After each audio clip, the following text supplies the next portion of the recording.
So you have to find out, you have to find out if what Justin can do when he's protected. Also, what Justin can do if you give him a weapon on the outside. To get to your point though, Matt, I'll be happy if the first couple of picks are in the trenches, and then you swung for the fences for a weapon on the outside for Justin for the next couple of rounds. You know what I'm saying? Oh, yeah. First and second round, if you can get a defensive player, if you can get, if it's going to be Carter, if it's going to be Allen, then you come back in the second round, or depending on if they trade down, what they get. If it's somebody like Carolina, whoever has 2 picks in the first, you know what I'm saying? If you're in that type of situation, you know what I'm saying? So it will be, it's the way that I want to go, because we know how long it'll look. You mentioned the Chiefs, but just look at the offensive line of Philadelphia. That too, yes, they've been great all year. Yeah, and then not to say, and you mentioned how well the Chiefs line held up. The part of the reason I'm sure you mentioned is because look at the defensive linemen for Philadelphia and just the type of havoc they give out, getting 70 sacks this past season. So if you can start there, because think about how much that helped Jalen Hurts throughout this season, where he was showing what he could be, but it lessens the amount of stress on the quarterback when you're pressuring the opposing team quarterback and protecting your quarterback and keeping his jersey clean. So yeah, I'm with you. The trenches are always the way to go. Unless you're already there and we're saying like, man, I'm one piece away, and you have good offensive defensive line, it's like all we need is this cornerback. All we need is this receiver. You know what I'm saying? Yeah, we don't have that. Nowhere near that. We're nowhere near that. Yeah. No. Friends, you are watching Chicago's fastest growing sports podcast, Chicago Sports Podcast, Monsters of the Madhouse, brought to you by TC's World of Wonders, Serendipity Ice Cream Parlor, and Budget Cars. We are talking with NBC Sports Chicago's Ken Davis. Ken, a Bears expert who knows everything that the Bears are thinking as they prepare for this must-convert 2023 NFL Draft. Matt the Coop Man Cooper, Mike the Fosno on our panel as well tonight. Ken, you were talking about it. There's so many things that Ryan Poles has to address in free agency. Will we really kind of not know what the draft plan is, or will his long-term draft plan, particularly with that number 1 pick, be not really decided till after he fills his his priority 1 needs in the free agency season?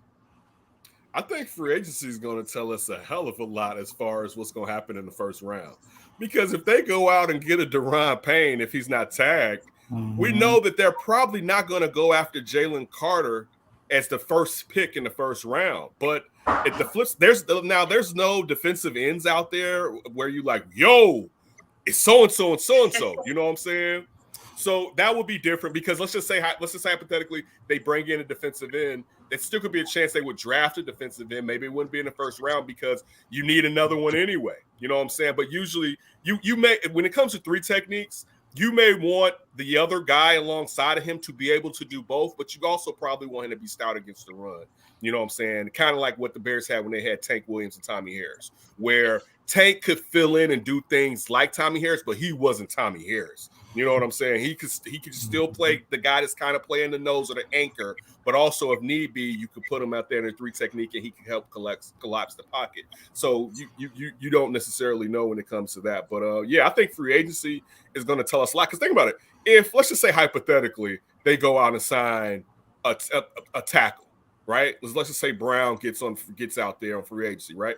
Well, we know that they're not going to draft a tackle in the first round, maybe even the second round, because of how high Ryan Poles is on Braxton Jones. I'm all for, if you're going to continue on with Braxton Jones, putting him on the right side, to be honest with you. I just don't know still. You're asking a lot. Now, if he becomes a really good player, great. I'll never poo-poo on my own team to that degree. But I have to look at what I see on the screen. And I didn't see those ratings that some of these platforms were giving them when I was watching it. You know, I mean, we always had the joke where Justin, particularly in the first half of the season, always did that curve out, and it was usually because that left side was collapsed, and he was back taking off and running his ass back around to the left side, and a lot of that was Braxton Jones, and some of it was Cody Whitehair too, who was very susceptible to stunts. But yeah, I think free agency is going to tell us a lot about what direction they're going to go in the draft. And I'm happy now that free agency goes prior to the draft, instead of you sitting there now and you're drafting a guy and then you didn't even expect this guy to get cut or hit free agency, but you've already drafted and filled that position. So it's like that, to me, it makes more sense how they're doing it now. But yeah, to answer your question, Clete, I think it's going to tell us a lot in free agency, who hits free agency, but who they sign. Because I mean, clearly they should at least have one, if they're out there, one should be a huge signing. You know what I'm saying? I'm not saying, spend all of the money, because they're not close enough either. Like they're not close enough to be like, let's bring the salary down to $0, because you don't know who's going to get hurt. You don't know who's going to be a bust that you may have to go back out next year and sign to replace the player that's coming in here, the players they're bringing in through free agency and through the draft. Ken, who's your dream free agency signing this year with the offseason coming up? I guess if we're talking DT and he's old, I may lean towards Hargrave more than Deron Payne. I talked about it earlier. The contract. Look, Deron Payne has never gotten those types of sacks. So that's a fear of mine. Like, okay, we bring him in thinking he can be that dual threat when it comes to the 3 technique. All right. Not just the guy that can get in the backfield and be disruptive, but a guy that can get in the backfield and actually sack the quarterback from the defensive tackle position, which is rare. That's like when people, I still to this day, I think people take Aaron Donald for granted.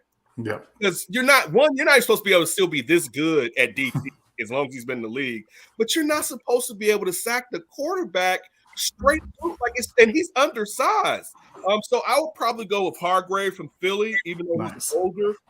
But I know what he is, and I just have a fear. And again, it goes back to the Bears. Right, I have a fear of, man, what if we get this guy? Do you guys remember? Yeah. And again, the system changed too. But you remember like the Philip Daniels signing, and it was like, we got Philip Daniels. I think somebody got over on us this season or whatever. Yeah. So that's kind of like the fear of going after a guy who's only done one. The thing that you're looking for is the pressures, and he's only really done that 1 year in his career, the year that he was going to come out and get paid, and us paying him, and him perhaps resting on his laurels and not putting the same effort as he put in this season to try to get to the bag. We look at what we have to do on the offensive line. I mean, I'm under the belief with the cap space we have, Ken, and the need we have to protect Justin. Let's swing for the fences. Let's see if we can get Orlando Brown Jr. Let's see if Mike McGillicuddy of the Niners is a realistic option. When it comes to free agency on the O-line, where should the Bears go? What makes most sense for them financially in terms of getting a premium, and I'm talking Pro Bowl caliber guard there for Justin Fields? I mean, if you can get Orlando Brown Jr., give him whatever he desires, because it helps establish that offensive line in such a way, and you have the premium position down. You had to pay for it. You didn't find it through the draft, but also this too. If Ian Cunningham and Ryan Poles are guys being former offensive linemen where they can identify talent, you don't have to wait to the 5th round. Now in the upcoming drafts, while you had Orlando Brown on this team, in the 2nd and 3rd round, you can start looking for that talented guy. Perhaps put him at right, depending on what's happening with Braxton Jones. Maybe Braxton Jones is swing tackle. And then you can move that guy over as Orlando Brown ages out, and you've already had him in your system or whatever. But I think if you can get your hands on Orlando Brown, go ahead and do it. I guess the McClinchy from the 49ers would be next. And it's wrong. That Hakeem Riddick hit on him where he was parallel to the planet. That's unfair. Think about how many people, and Sam Riddick rather isn't Reggie White, but how many times we saw Reggie White just toss someone over. But that just left a bad taste, because for instance, on the center, we were doing something, and it was it was actually football night in Chicago, and it was me and Josh Schrock, our Bears insider, and they had Tremaine Edmonds or Mike McClinchy, and we both were like Mike McClinchy the week prior to the NFC Championship game. And then when I saw that, we texted each other and was like, yeah, I think we should have went with Tremaine Edmonds over breaking in Mike McGlinchey. So, but again, Mike McGlinchey is probably one of the better right tackles that you can get on the market. We were talking about him the other day on a side note, and Josh is from the Bay. He's not from the Bay. He was just with the 49ers and, of course, the Raiders before they moved to Las Vegas. So he was just reporting on them for the last several years. And he's talking about that the McGlinchey's going to be looking to get like 15, 16 mil. I'm like, whoa. That's a lot for a guy that just doesn't jump off the page for me. But you have to spend, like, you see those QB numbers now. No, Daniel Jones is talking about he deserves $45 million a season. You know how wild it is in these streets? Like, so, I mean, it's paper money. Let them ask for it so they can franchise tag him. We can go after Saquon then, man. Let them ask for it. Let them franchise tag him. Yeah. That's Ken, the way I'll go. Ken, a lot of talk, too, about the wide receiver position. And I think this year's kind of interesting, too.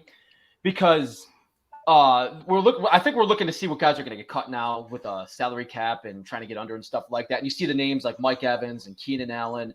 Is DeAndre Hopkins going to get traded? And I was thinking about that for a second. I'm like, if this was 3 years ago, I would be very excited about all three of those players right now.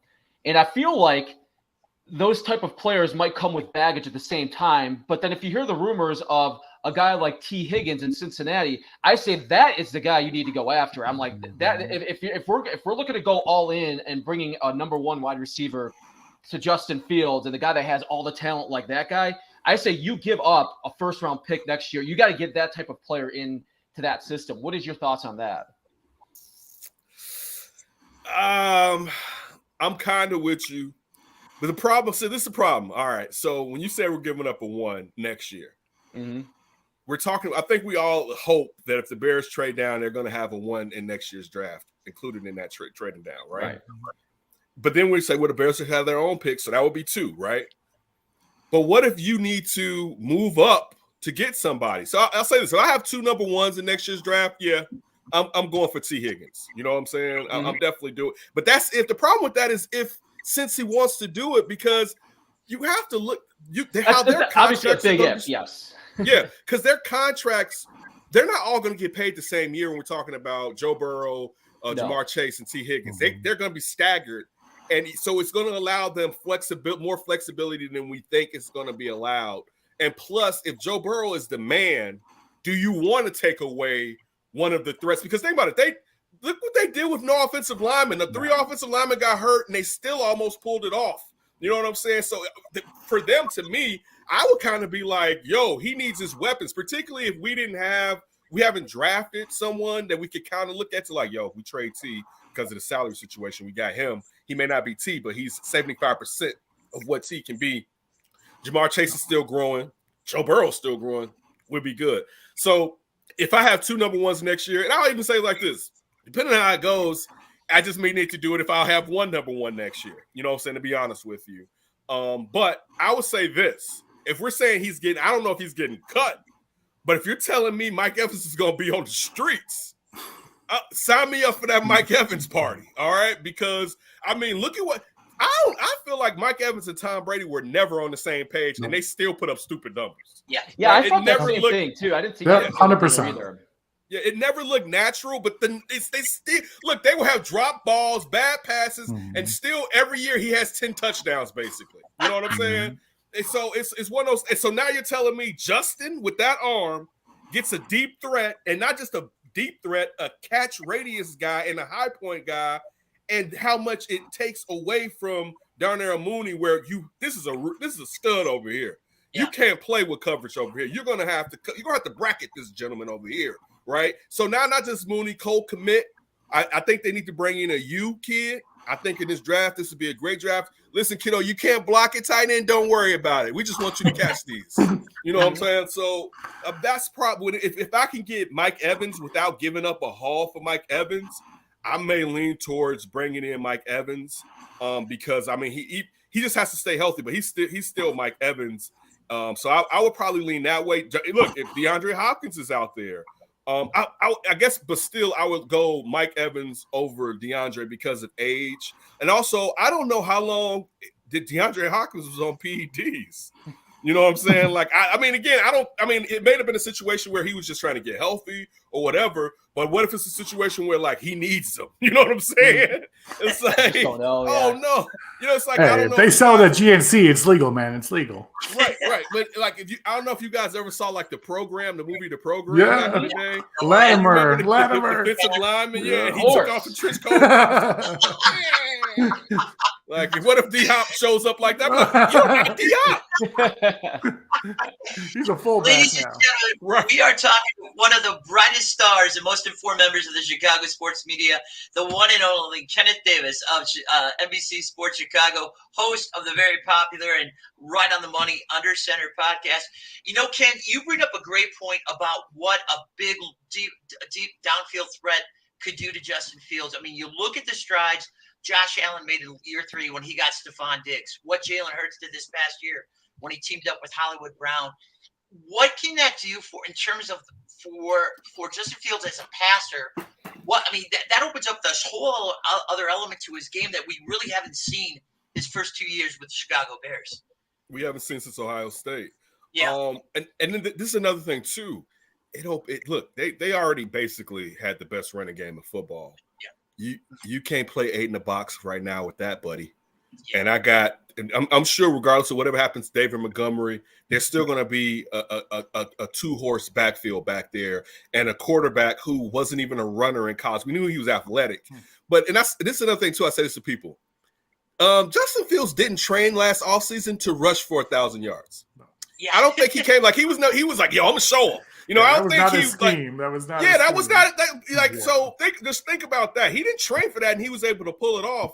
But it helps you in so many more ways because you can't focus on, for instance, those edge rushers. You know what I'm saying? It slows them down. It slows the linebacker. It slows everyone down when you have a threat outside of Justin. You know what I'm saying? So to me, and you mentioned A.J. Brown for Jalen Hurts, Stephon Diggs, and what they did. You have to this year give him a real weapon. Yeah. A pure, like, not a kind of like, no. Because give him the stud guy out there. So, again, we can totally evaluate Justin. You know what I'm saying? Because now the evaluation isn't fair to Justin behind a poor offensive line with really a bunch of threes, a couple threes, maybe 1 3 and a bunch of 4s at receiver. Because nobody's a 2 right now this year. All right, that year that Darnell Mooney played with Allen Robinson last season, he was a 2 that year, but he still hasn't shown us proven consistently like, yo, I can be a 2, and they were hyping him up to be the 1. Yeah.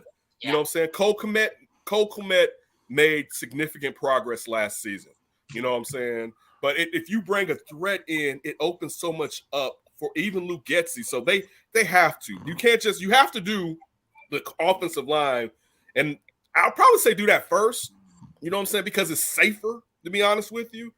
But you have to bring in a pure threat so we can know how good or great Justin could be moving forward.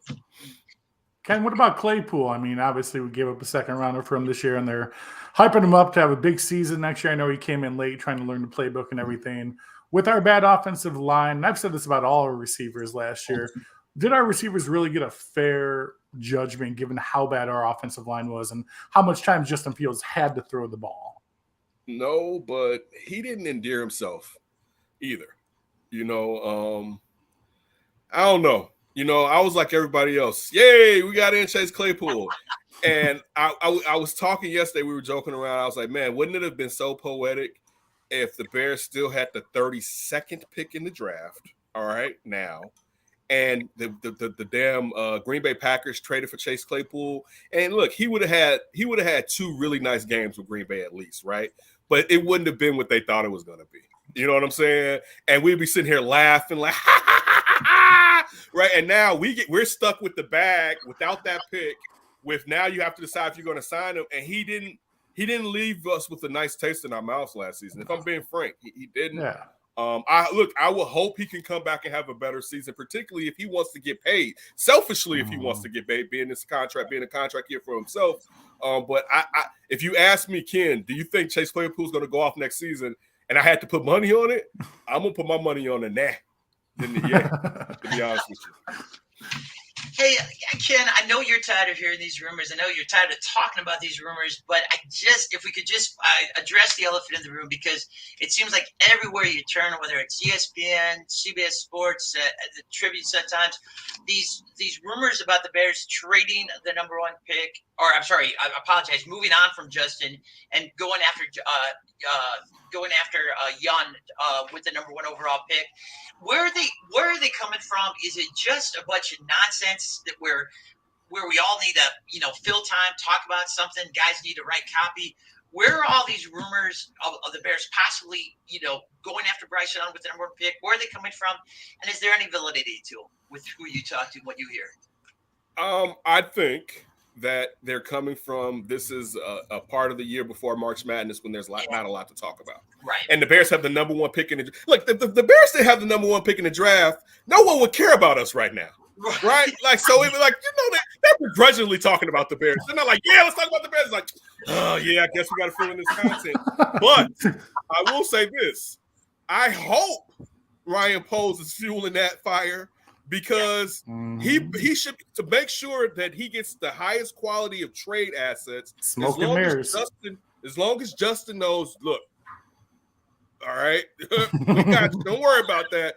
Just relax, all right? But we're trying to help you out. I will hope the Bears will be doing that. To be honest, as long as they're cool with their star player and he knows that this is not true, you know what I'm saying? But this helps us out, because the threat of the quarterback that these teams want to move up for not being there, but they expect us to be set at quarterback. So they just look at, okay, if we don't give the Bears anything, the quarterback's going to drop to us, right? So I would hope that some of it would be coming from Hallis Hall. It's been thought of a little bit, could be, but I to be honest with you, I don't know. But yeah, I think a lot of it centers around the fact that it's a lot of, I wouldn't even say it's content. All right. Like, people, it's only so much you can talk about. How often can you talk about the Cowboys who aren't doing a damn thing? Whatever's happening with the Nets. You know what I'm saying? It gets to a point, like, and I know we're not on the East Coast, but that they broadcast to the nation. All right. And it's like, but it's only centered around so many teams. It's like, yo, it's us other teams out here, y'all. Right. So it's one of those things where they're trying to fill in content. Also, when you look at the fact that they have the draft on their network, so it provides more storylines for them moving forward and for the rest of their shows that are particularly football shows and stuff like that. It's the new Russell Wilson's coming to the Bears story of this year. Right. Oh, man, we dodged that one. Oh, my God. We so dodged that. We dodged so that. hard. I remember hoping they would take Justin. I remember so bad, and like, man, that Russ contract is going to be so onerous, and we're not going to be able to put anybody around him. But look, I didn't think he was going to fall off a cliff. Oh, no one did.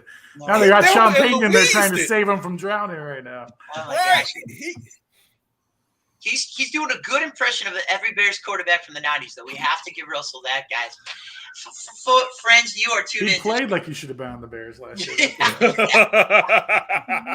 Friends, you are tuned in to Chicago's most fun podcast. We are visiting with the charismatic, exciting, and informative Ken Davis, ladies and gentlemen, of NBC Sports Chicago. Ken, thanks so much for joining us again. Lots of people with lots of questions for you, Ken. Folks, thanks again, our great viewers, for your questions for Ken. And I guess if we could start off with our favorite Bears fan from Canada, Kyle Bolton. He's wondering, what do you think the Bears' most likely trade partner is, Ken? And then also, is there a scenario possibly where it could actually be the Cincinnati Bengals trading up with the Bears, maybe to get Carter or Anderson and putting together a package for us? I never thought about that one, Kyle, as far as when trading up. You know what? Let me lead with this. I'm not giving up a top 5 pick for T. Higgins this season. Because let's go with Matt's point. That pick next year isn't worth the same because it's a year off. And I'm talking about just how they evaluated in the NFL. Like, so let's just say we had a top 5 pick next year. It would not be viewed as valuable as a top 5 pick this season. Now, it could be different when teams are looking at quarterbacks that are coming out next year, but that next year's pick, regardless if it's the same slot, is a lower value. The Bears have too many holes for that. That's just the truth. Like this right here is a golden ticket, right? Like, think about it. We were all going to be happy if they ended with the 7th overall pick. Then we would settle for the 4th. We were like, man, cool, we got the 4th. Yes, one of those guys is going to fall to us, right? We're going to get Carter. We're going to get Allen. One of them is going to fall to us, right? Lovie Smith, the great Lovie Smith. Man, Lovie Smith, boy, you helped us out with this. Lovie, we owe you this one for this one.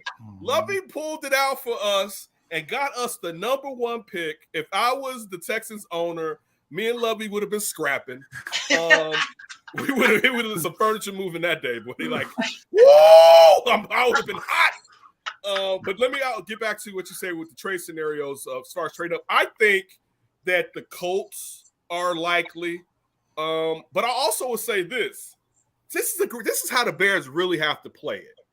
The Colts and the Texans.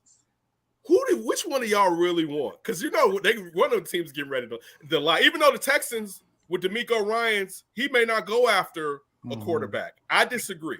My partner over at NBC Sports, Josh, says that it's probably better if they don't. I say they should get a veteran quarterback and a young quarterback, because even though DeMeco Ryans has a 6-year contract, after a few seasons, they will eat that money up and kick your ass to the curb. So at least if you have a rookie quarterback, you can be like, it's his fault. You know what I'm saying?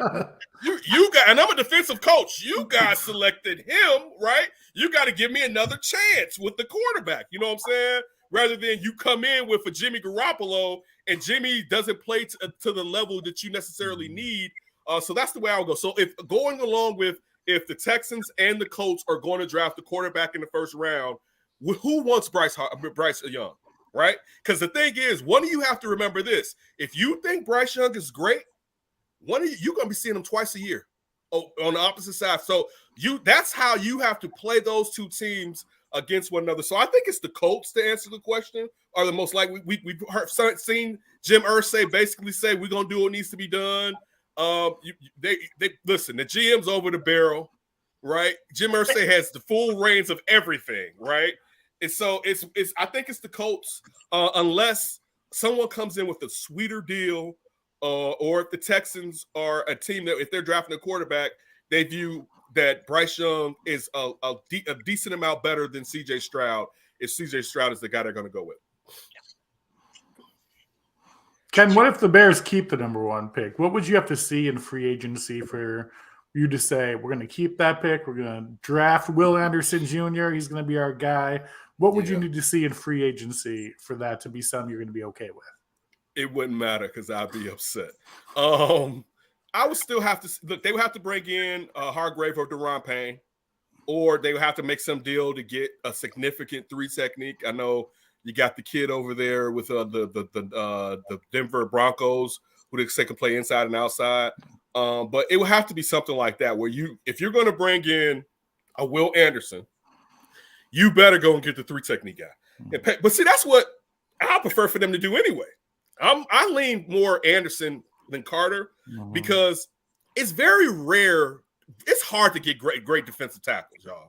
That's a rare, like and then it's not just to get them. How long do defensive tackles last as far as at their peak of greatness? Yeah, you know what I'm saying? Yeah. No, right there. But listen, in all fairness, answer me this: when was the last time Ndamukong Suh was great? Yeah. Fair question. I mean, it's like, yeah, even that he got drafted the same year as Ndamukong Suh. When was the last year? I don't think he's in the league now. Gerald McCoy. Like, if you tell me the last year that they were Pro Bowlers, you're probably saying 7 years ago, if not more. Yeah. So it's one of those things when you're talking about defensive tackle, it takes a certain kind of dude to be great and sustain greatness at defensive tackle. It's harder, in my opinion, and that's what makes them. That's what puts the value on them perhaps higher. Now, for instance, if Carter is great, if they're both great at the same level, you may need to go with Carter because that's harder to find. But I don't know if Carter can be as great as what I think Will Anderson rolls out. Will Anderson may end up being or whatever. So I would lean towards Will Anderson. But I mean, I'm gonna be honest with you. I don't care. And Ryan Pace could tell me till my face turns green that we tried to do everything to move off and nobody would give us something. You have to move off of this pick. It's just, and I don't want you to move off too far, but you have too many holes on this team and this roster to just say, okay, we got this one dude, right? I mean, when you can have a chance at getting multiple picks in this draft and a first-round pick in next year's draft that allows you to then manipulate next year's draft to the way that you want to go about filling in the holes. Because then next year's draft, depending on how well they fill out the roster this year, you can go hunting for said player instead of best player available. Because you filled in so many of your holes. Well, maybe you only have 2 or 3 holes. Okay, we're going to settle this in free agency. We got enough draft prospects to fill this hole, but this one hole right here, we can go out and get the receiver that we've been fiending for. The defensive end, if they take Carter this year, that, okay, now we can go out and get a stud defensive end too. Or look, some great guard lower in the draft, something of that nature that it allows you to do. How do you, as we sit here and talk about the draft, I know it's a little bit early too, but how do you kind of forecast the NFC North right now? Which I think it's going to be kind of interesting as we go into free agency because, I think the Vikings hit a home run getting Brian Flores as their defensive coordinator. I'm a huge fan of that guy. I think he's an excellent coach. I mean, Kirk Cousins is Kirk Cousins, but that offense was more explosive than we've ever seen under the Mike Zimmer era. And I think with Brian Flores there in place and getting some of his players in there, I think that team could still be very good. The Lions are on the come. They've got a top 10 pick because of the trade. They got all young players. The way they've drafted the last couple of years has been great, and their players are starting to hit. And then who knows with the Packers and Aaron Rodgers. I still kind of feel like Aaron Rodgers is going to be there next year. So how do you kind of see the landscape go so far? I would say I see the landscape. The question is, I don't hate the Detroit Kitties, right? But as a kid, I loved Barry Sanders to death. All right, after Walter Payton, Barry Sanders was my dude. All right, one of my favorite running backs ever. All right, it was never a competition between Barry and Emmett in my heart. Barry owned it. All right. Mm-hmm. So I never hated the Lions like that, even though people from Detroit can be annoying because they live in our city, but they always want to talk about their teams. It's like, go home then and live there. but most of it's empty. So I guess you don't want to do that. But anyway, so let's just say if the Lions are who they seem they're going to be, I would say they're going to be number 1 or 2 because we talk about trench and the fact that they're talking about going to get a defensive end to go with Hutchinson and they already have an offensive line. It's like in the receiving core, you have Amon-Ra. You had the kid they took in the draft that was injured this year that just came back late in the season. Like they have so much if it clicks and they can sustain it. That it's frightening in a way. You know what I'm saying? To where they were doing this with Jared Goff. You know what I'm saying? Like, who looked great last year. Yeah, no. When I kept hearing, rumors are the Lions aren't going to take a quarterback, and I started reaching out, asking people, it was like, yeah. And I'm like, it kind of makes sense. If you're in this draft and you don't have if there's only one quarterback that you're deeming that's that dude, and he's not going to be there for you. All right, let's keep filling out the roster. And then also we still have Rams picks. You know what I'm saying? Like it just didn't end this year. We got another Rams pick coming. So I would say that the Lions worry me. Everything you said about Green Bay, I would love for Aaron Rodgers to leave just because I'm tired of hearing the noise in our division. I think he may stay. And if he stays, I think the Packers are going to be better than they were last year. I think if he stays, they get a commitment that he's there during OTAs and training camp to really work with those young receivers, and that they probably try to bring in an older receiver to kind of, even though the free agency receiver crop isn't that strong this season. I'll say this: everything you said, Matt, about the Vikes is true, but Kirk Cousins is their quarterback.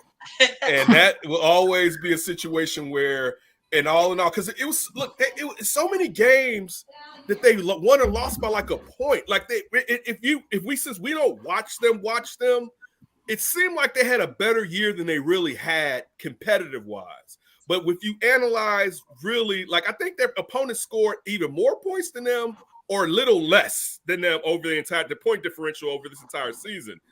So it's like. If they didn't have Kirk Cousins, I'd be like, yo, the Vikings, man, that's different. But it's like Kirk Cousins always found us a way to remind us, like, yeah, I have the best receiver in football, but guess what? I'm Kirk Cousins. Hey, Ken, you, Matt, and Foz were talking about how the entire landscape of contracts are changing for quarterbacks. I mean, we live in a world right now where there's a quarterback for the New York Giants who thinks he's worth $45 to $50 million a year. Can I get your thoughts on what I think is the greatest Wild West standoff in the NFL right now? The situation in Baltimore between Lamar Jackson sticking to his guns, his principles, not going to sign the franchise tag, and the Baltimore Ravens that feel like they don't want to get in a situation like what's playing out in Cleveland right now or what's playing out in Denver. How do you see that playing out? Do you see Lamar Jackson in a Baltimore Ravens uniform next year? And if he is, is it on a franchise tag, or does he finally get that long-term deal he's been gunning for here for like years? If he's in a Ravens helmet, he's franchise tagged. Yeah. Because they would have come to an agreement by now. Yeah. And I'm all for Lamar getting his bread. Now I'll say this: as I was the owner of that team, it may not be me, because the fear of injury is real when it comes to Lamar Jackson. Right? That style of play, you're going to end up getting hurt.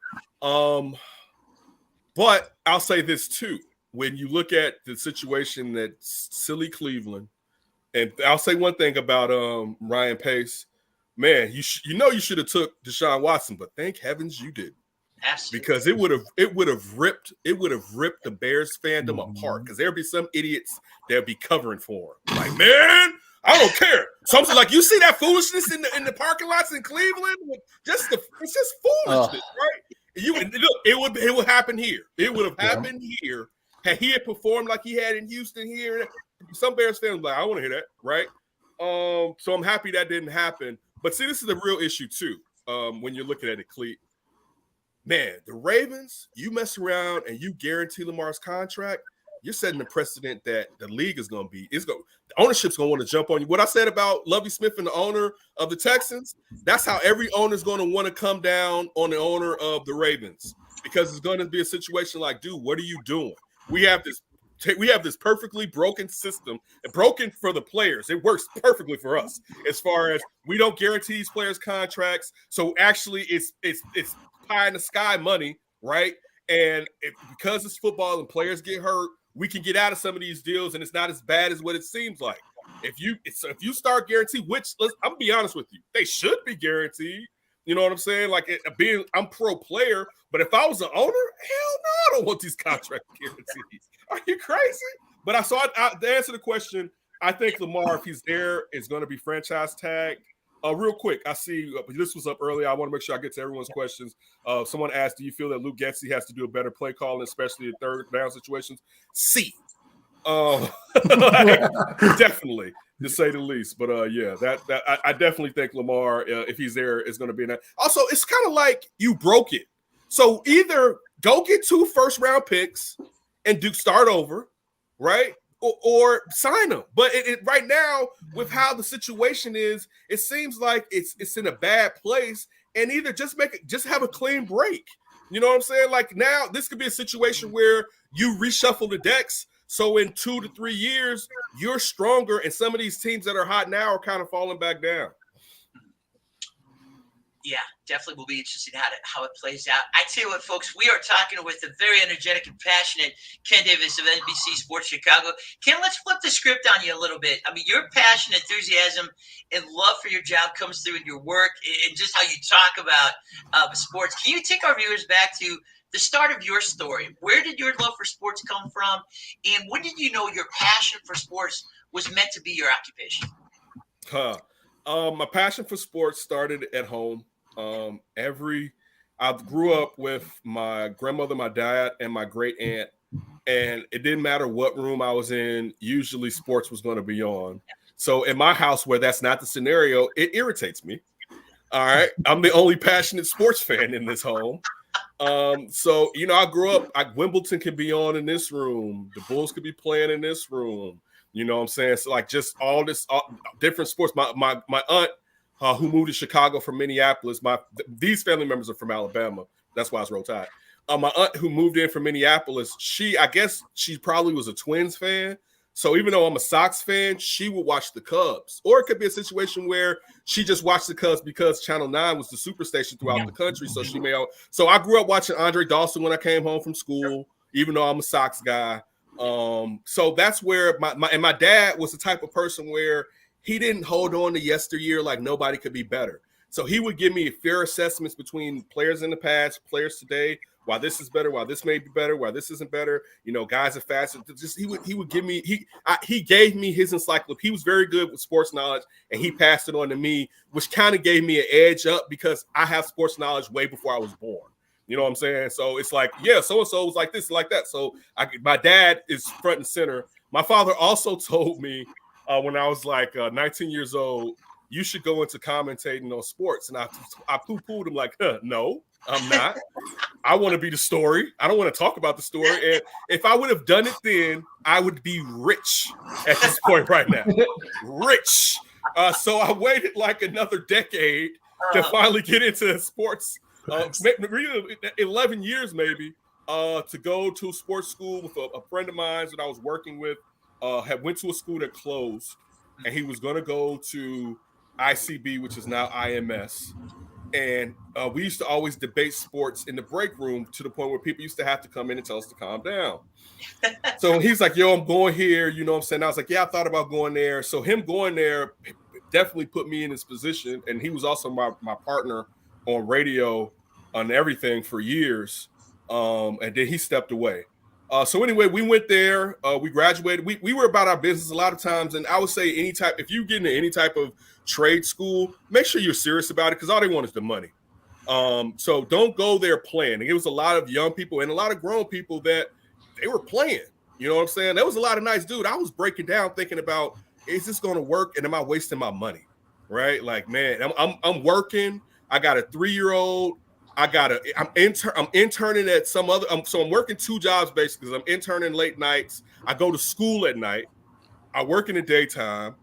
So anyway, graduated. We got a show on at the school. We were terrible.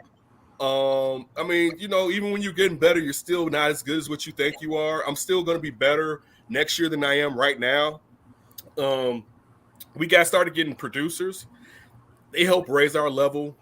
My co-host's name is Damaz. A friend of his from school, Sydney, joined us. His cousin Kyle joined us. Then one of the best parts, Tony Gill, who works at NBC Sports, he joined us. He was our producer before he was anybody producer at the Score or at NBC, and that opened doors because I decided, yo, let's make a show where we can swear and talk about something other than sports, and it was called The Flip.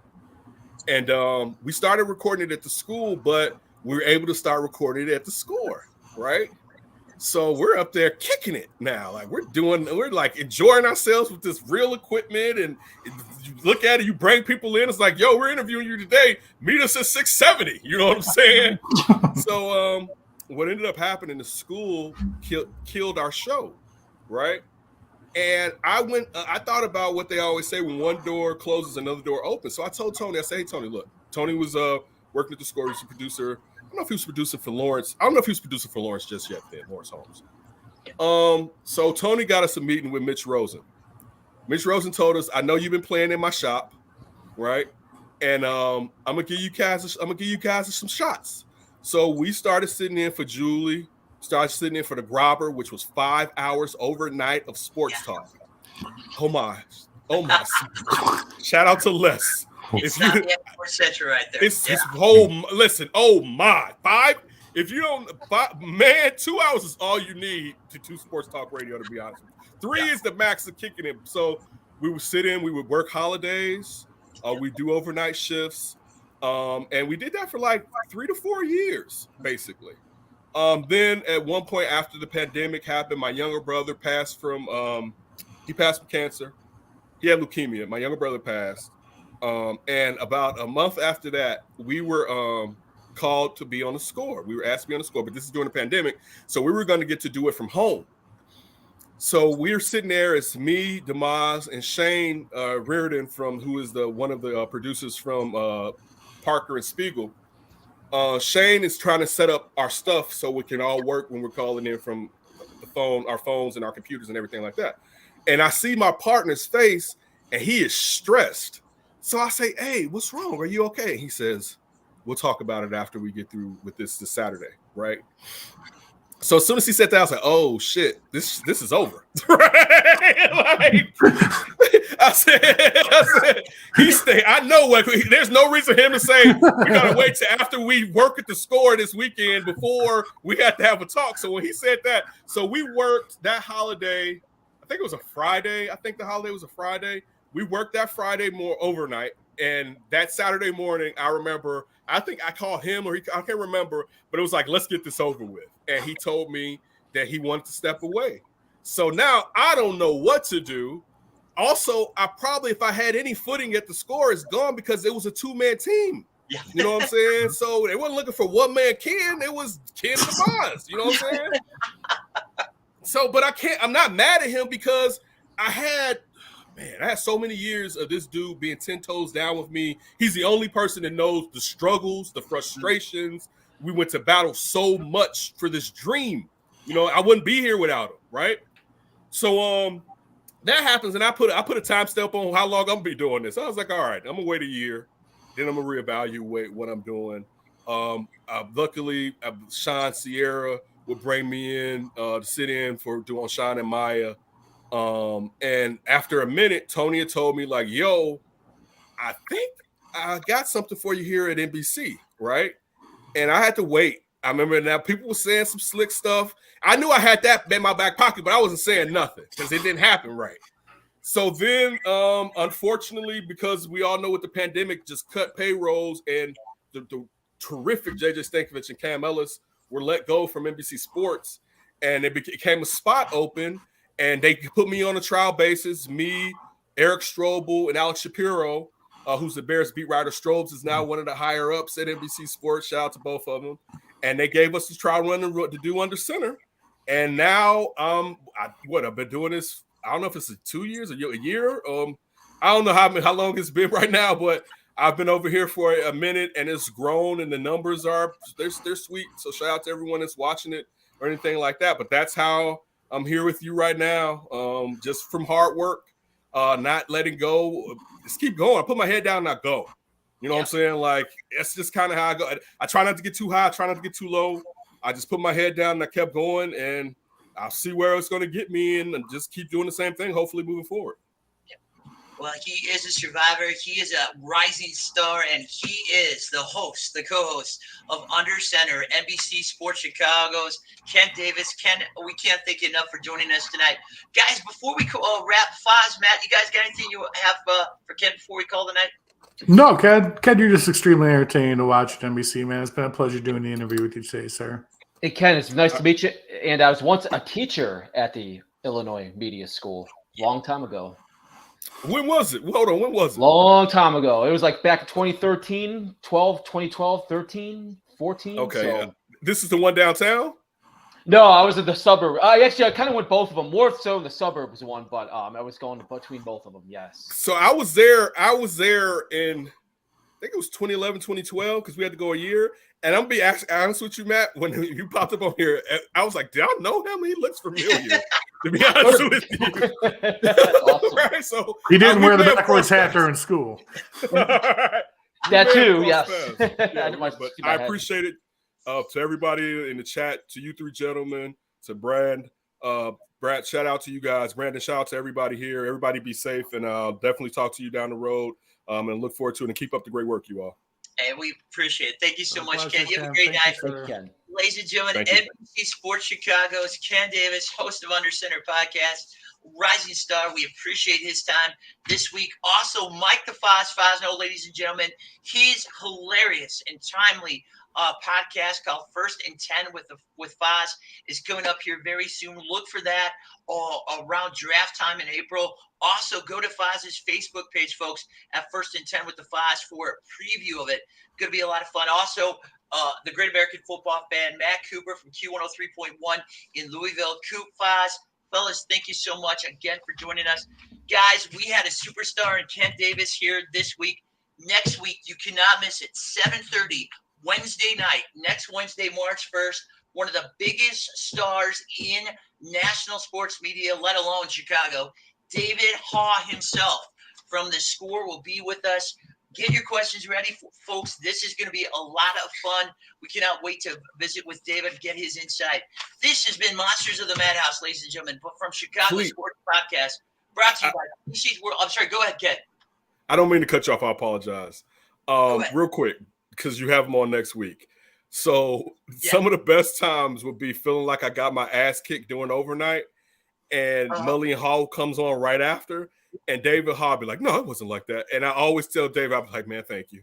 Because you don't know how bad I felt some of those days. But that was it. I apologize for interrupting your end. Not at all, Ken. Not at all. That he is first class. He is a pro's pro. And yeah, anybody who talks to David Hall, I've had experiences with him too, where he just will make you feel like the most important person in the world, make you feel like you're Tom Brady. He's just great. But folks, don't forget, next Wednesday, David Hall right here on Chicago Sports Podcast, Monsters of the Madhouse. We've been brought to you by TC's World of Wonders, Serendipity Ice Cream Parlor, and Budget Cars. Folks, don't forget to check out our Facebook page, Chicago Sports Podcast. Also, you get the hilarious work of Mike the Foz Fosno. Check out Coop at 103.1, Q103.1's streaming service there in Louisville. He is the best at what he does. It's been an honor and privilege, ladies and gentlemen. You have yourself a great night. We'll see you here next Wednesday on Chicago Sports Podcast, Monsters of the Madhouse. Good night, everyone. Bye, guys. Even when you feel low, you can still go. Even when you feel slow, you can still go. Even when there's no hope, you can still go. I never answer to no, man, I still go. Go, go, go, go, go, go, go, go, go, go, go, go, yo, go. Hustle hard, hustle every single day. I'll be making moves till I'm buried in my grave. To the system, I don't wanna be a slave. I've been doing shit my way, or the highway. And in the driveway is a nice range. Cause I grind through the climb, I invite pain. You'll never hear me, bitch, nah, I don't complain. Just gotta flip the switch and you can go and obtain anything you want, anything you need. Your mind's got the key ingredient, it's belief.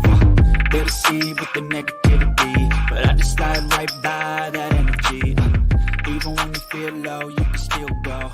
Even when you feel slow, you can still go.